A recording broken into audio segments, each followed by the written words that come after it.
नमस्कार, अस्सलाम वालेकुम, सत श्री अकाल। मैं हूं अख्तर हुसैन और इस वक्त आप हैं मेरे साथ अखिल भारतीय एनजीओ महामंच पर। एक बड़ा खुलासा आपके सामने हम लोग करने जा रहे हैं।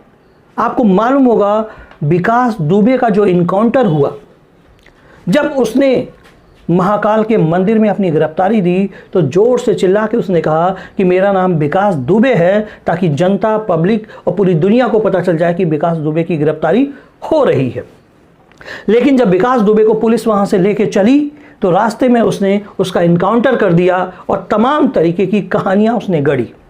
अब मैं आपको बताना चाहूंगा कि जब पुलिस विकास दुबे के घर दबिश डालने आ रही थी, उस दौरान के शर्मा और विनय तिवारी, के शर्मा बीट इंचार्ज थे चौबेपुर थाना के, विनय तिवारी भी उनके साथ में थे। लेकिन उस दौरान जो है पुलिस पार्टी की पूरी इन्फॉर्मेशन, पूरी जानकारी जो है इन लोगों ने विकास दुबे को पहले से दे दिया था। विकास दुबे को जब जानकारी मिल गई थी तो वो घात लगा के बैठा था और उसने वहां 8 पुलिस वालों की हत्या कर दी। और इसी अपराध में 8 जुलाई को विकास दुबे को फोन करने के जुर्म में, विकास दुबे का साथ देने के जुर्म में के शर्मा और विनय तिवारी को 8 जुलाई को गिरफ्तार कर लिया, उनको जेल भेज दिया गया। लेकिन आज एक ऐसा खुलासा मैं आपके सामने करने जा रहा हूं कि आपको ताज्जुब होगा और होना भी चाहिए, क्योंकि मैं आपको बता दूं कि के शर्मा जो चौबेपुर थाना के बीट इंचार्ज हैं, उनकी तरफ से, उनके वकील की तरफ से सुप्रीम कोर्ट में एक हल्फनामा दायर किया गया है, कि याचिका दायर की गई है। और उस याचिका में क्या कहा गया है मैं आपको बताना चाहूंगा, लेकिन सबसे पहले आप ये वीडियो देख लें। कानपुर शूटआउट मामले में दिन प्रतिदिन नए पेच सामने आने लगे हैं। दरअसल 2-3 जुलाई को कानपुर में जिन 8 पुलिसकर्मियों की हत्या हुई, उसके बाद गिरफ्तार किए गए सब इंस्पेक्टर के शर्मा ने सुप्रीम कोर्ट में एक अर्जी दायर की है। उस अर्जी में सुप्रीम कोर्ट में याचिका के शर्मा की तरफ से कहा गया है कि जिस तरह से विकास दुबे और उसके साथियों का एनकाउंटर हुआ, उसके बाद से उनकी जान को खतरा बना हुआ है, लिहाजा उन्हें सुरक्षा प्रदान की जानी चाहिए। यही नहीं, के शर्मा ने याचिका में यह भी कहा है कि इस पूरी एफआईआर को दिल्ली ट्रांसफर किया जाना चाहिए और या तो सीबीआई और या फिर अन्य किसी जांच एजेंसी से इसकी निष्पक्ष जांच करवाई जानी चाहिए। कुल मिलाकर के शर्मा ने उत्तर प्रदेश पुलिस की जांच प्रणाली पर कई तरह के सवाल भी खड़े किए।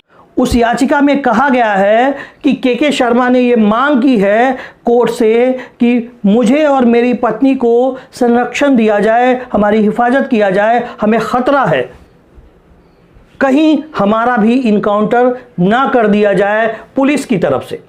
सोचिए, एक इंचार्ज जो है वो अपने ही डिपार्टमेंट के लोगों पे उंगलियां उठा रहा है, सवालिया निशान उठा रहा है, तो ये सोचने की बात है।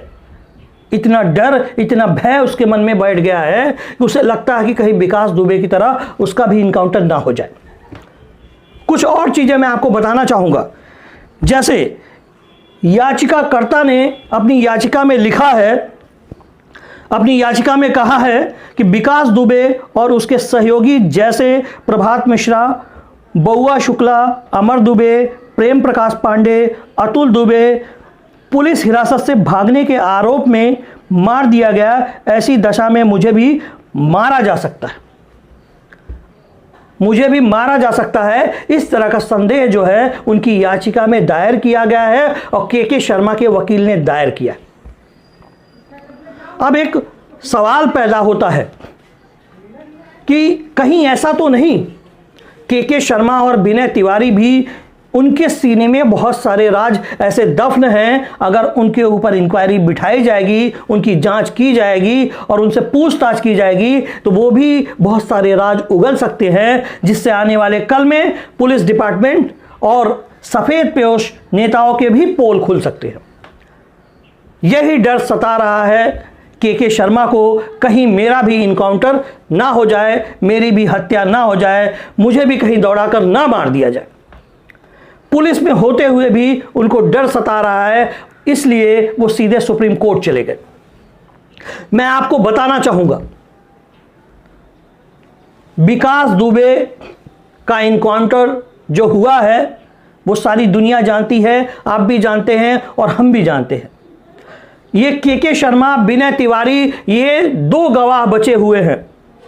अगर इनका भी इनकाउंटर हो गया तो सच्चाई से पर्दा कभी नहीं उठ पाएगा, सच्चाई पूरी दुनिया कभी नहीं जान पाएगी और सच हमेशा दफन हो जाएगा हमेशा के लिए। इसलिए हम लोग आवाज उठा रहे हैं कि हो सकता है इन दोनों को अभी कहीं इनकाउंटर ना हो जाए, इसलिए इन्होंने सुप्रीम कोर्ट जा करके याचिका दायर की है।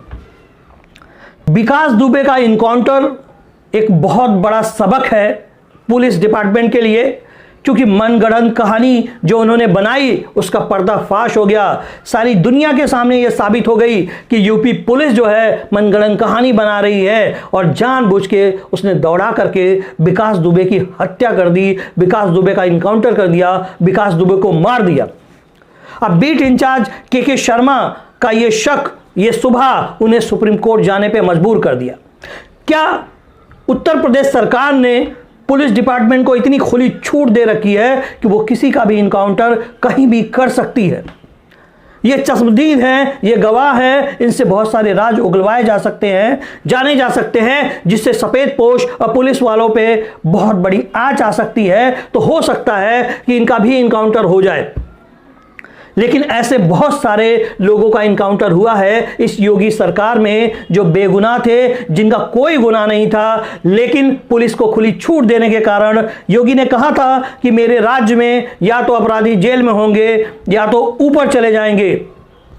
ये एक निर्दयता भरा जो है, द्वेष भरा उनका आदेश है कि किसी को भी गोली मारने का। कानूनी प्रक्रिया को भूल गए योगी आदित्यनाथ। उनको पता होना चाहिए कि भारत एक संवैधानिक देश है, एक लोकतांत्रिक देश है। यहां पे सबको अपने हक में बोलने का हक है, सबको अपनी बात रखने का हक है। अगर कोई अपराधी है, उसने अपराध किया है, तो पुलिस उसे गिरफ्तार करे, कानूनी प्रक्रिया के तहत कोर्ट जो भी उसे सजा देगा उसको वो सजा माननी चाहिए। ऐसा हमारे देश का रूल है, नियम है, संवैधानिक तरीका है।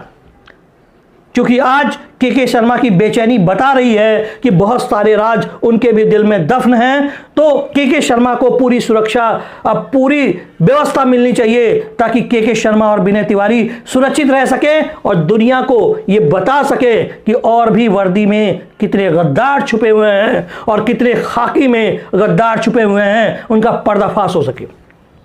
दोस्तों, मैं कोशिश करता हूं कि हर अच्छी खबर आप तक पहले पहुंचाऊं, इसलिए आपसे निवेदन है कि आप हमारे चैनल को सब्सक्राइब करें, लाइक करें, बेल आइकन को भी दबाएं ताकि हर अच्छी खबर मैं आप तक पहुंचा सकूं। अखिल भारतीय एनजीओ महामंच से मोहम्मद अख्तर हुसैन, एक भारत नेक भारत, जय हिंद, जय भारत।